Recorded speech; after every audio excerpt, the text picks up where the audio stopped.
In 1571, the world stood on the edge of change. For decades, the Ottoman Empire, the most powerful Islamic empire of its time, had dominated the eastern Mediterranean. Their fleets ruled the seas, and much of Europe feared their unstoppable expansion. But in the Christian West, a determined pope named Pius V refused to surrender.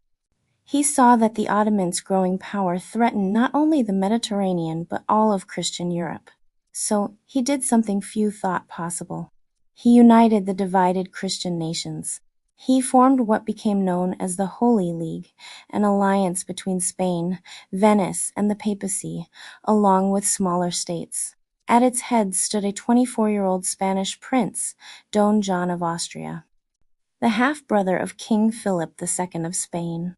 Don John gathered the combined Christian fleet, over 200 ships, 80,000 men, and set sail to confront the massive Ottoman armada commanded by Ali Pasha, who led about 300 ships and more than 100,000 men. The two forces would soon clash near the Gulf of Patras, off the coast of Lepanto in present-day Greece. On the morning of October 7, 1571, the sea was calm, but tension filled the air. Both fleets spotted each other just after dawn. Don John ordered his men to pray the Rosary before battle, and legend says that the faithful across Europe did the same at the request of Pope Pius V when a gust of wind shifted in favor of the Holy League. The Christians took it as a sign from heaven. Cannons roared, arrows darkened the sky, and ships crashed together in violent combat. The noise of battle echoed across the sea as swords clashed, muskets fired, and the cries of men filled the air. In the center of the fight, Don John's flagship, the Real, rammed Ali Pasha's ship.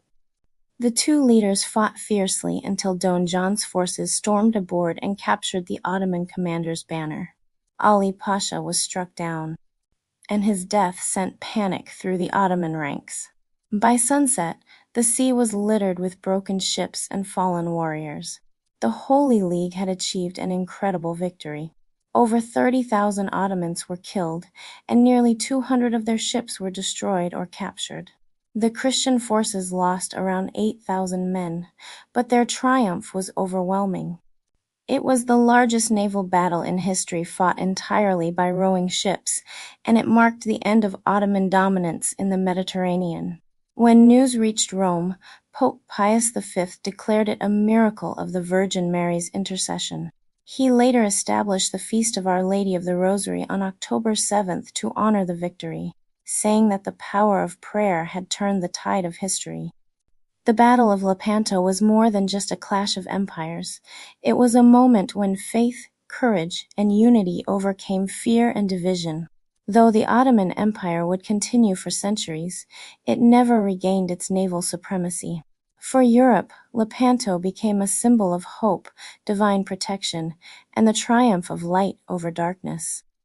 The story of the Rosary is one of faith, devotion, and divine inspiration that grew over centuries. Its origins stretch back to the early days of the Church, when Christians longed for a way to keep prayer close to their hearts and minds throughout the day. In ancient times, many monks and lay people prayed the 150 Psalms as a daily devotion.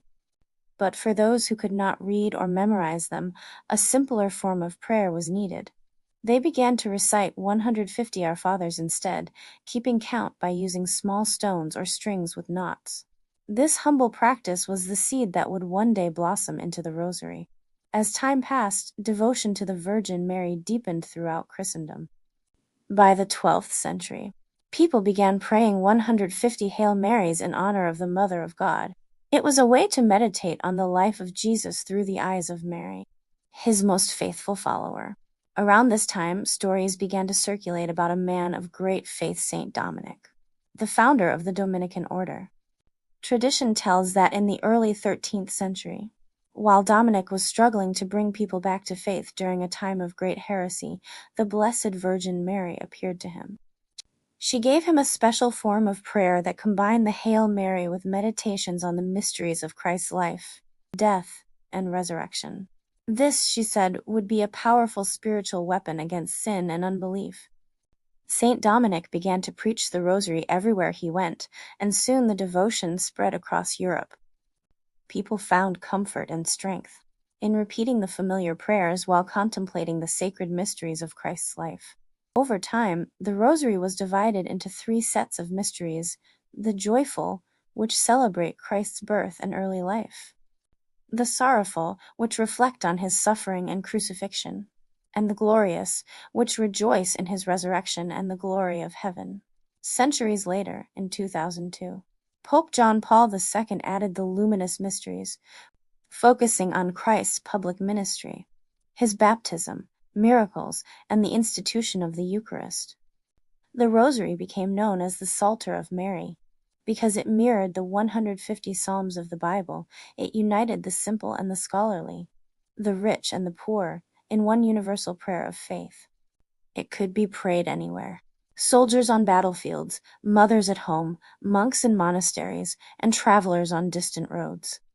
Over time, the Church began to associate miraculous events with the praying of the Rosary, such as the Battle of Lepanto in 1571. Where Christian forces triumphed against overwhelming odds after Pope Pius V called all of Europe to pray the Rosary. To honor that victory, he declared October 7th the feast of Our Lady of the Rosary.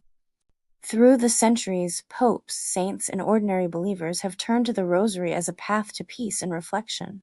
Each bead represents a prayer, and each prayer a moment closer to God. It is not just a repetition of words, but a meditation on the mysteries of salvation.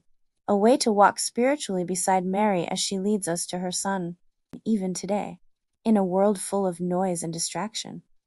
The Rosary remains a timeless link between heaven and earth. It invites believers to slow down, to breathe, to remember, and to love.